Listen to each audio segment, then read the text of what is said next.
What's good, everybody? My name is Thomas Bocage.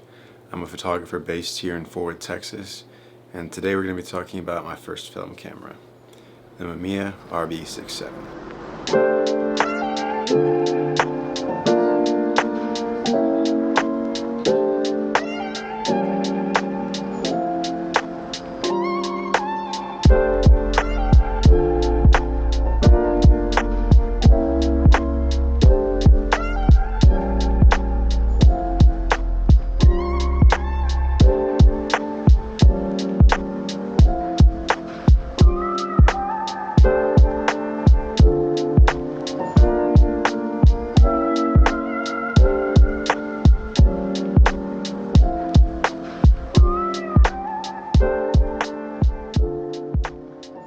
So I was inspired by one of my good friends, Travis.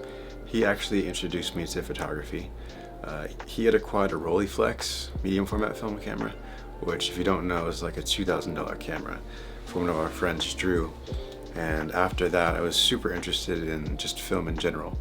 He had a couple of 35mm cameras and then this 121, and I played with him for a bit and decided I wanted to get one for myself.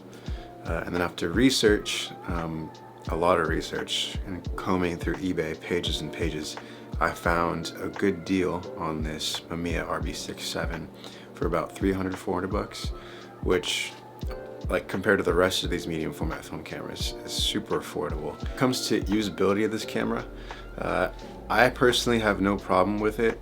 It can get heavy after like a long day of carrying it. I've taken it on a few photo walks that I'll show you guys in future videos, and in the Texas heat, it does suck to hold this camera. Now, the whole purpose of me getting this camera was to learn to slow down when taking images. When I was practicing with my friend Travis's film cameras, I noticed how much slower and intentional I had to be when taking pictures, because comparing this camera to my 5G Mark IV, you just can't snap away. You're gonna lose film. You only have 10 shots with this type of camera. So that really made me think before taking every shot about things like composition, lighting, making sure all my settings were correct. When I first got this camera, I actually had a couple of rolls where maybe half the images were either super overexposed or out of focus, because I just wasn't checking the dials beforehand, which, if you know, with these cameras, you have to manually change the aperture and shutter speed, and using the bellows to kind of move your focusing path. I would just get excited and take an image because I thought the composition was cool. I'd get the scans back and then be just so disappointed because I wasn't taking the time to take a proper image with this camera. So taking that aspect of being intentional with taking photos in general and bringing that over into my professional work, the work that I use my digital cameras for, has been so helpful to me. One thing I try to do when I'm learning a new skill, and this has been the case for pretty much everything, has been to handicap myself. When I feel like I'm getting good at something, I try to take something away, something I'm used to, something I've now taken advantage of, to see if I can adapt to whatever I'm doing. With taking photos, only giving myself 10 images to work with, only giving myself 400 box speed film to work with. Those types of things really make you slow down. They make you think about the whole process of taking images, which, when you're using a digital camera, you truly don't think about it, even if you are shooting in manual. So with all that being said, one main thing I want to get across is I am no expert when it comes to film photography. I hope with this channel we can kind of grow together. You can kind of see me work through film with this camera and hopefully other cameras that I acquire. I'm actually in the process of shooting a zine with this camera. Basically just a zine taking photos all over Fort Worth, trying to encapsulate what it's like being here in Texas, because I'm not from Texas, I'm from California.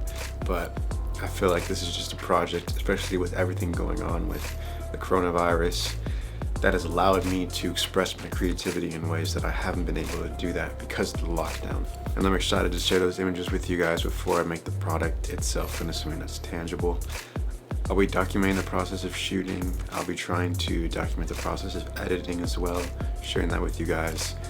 I just want this to be a platform where I can share the experience of learning film, share the experience of how I shoot.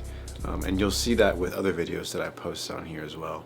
Professionally, I do shoot weddings, I do shoot portraits, and other stuff as well. And I'm excited to share different perspectives on how I do shoot those types of things. But at the end of the day, I just want this to be a process of documenting all those different things and sharing it with other people. And I know I'm not the best out there, but at the same time, I think we all have a different perspective, and sharing those perspectives is extremely important in learning new things.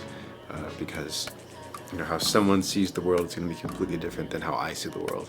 And with that, you guys, thank you so much for watching. Please make sure to like and subscribe if you found this content interesting. If you are excited to kind of come along with the journey with me with learning film, please also subscribe. I'd greatly appreciate it. I think that's it. Yeah. I'll see you guys in the next video. Peace.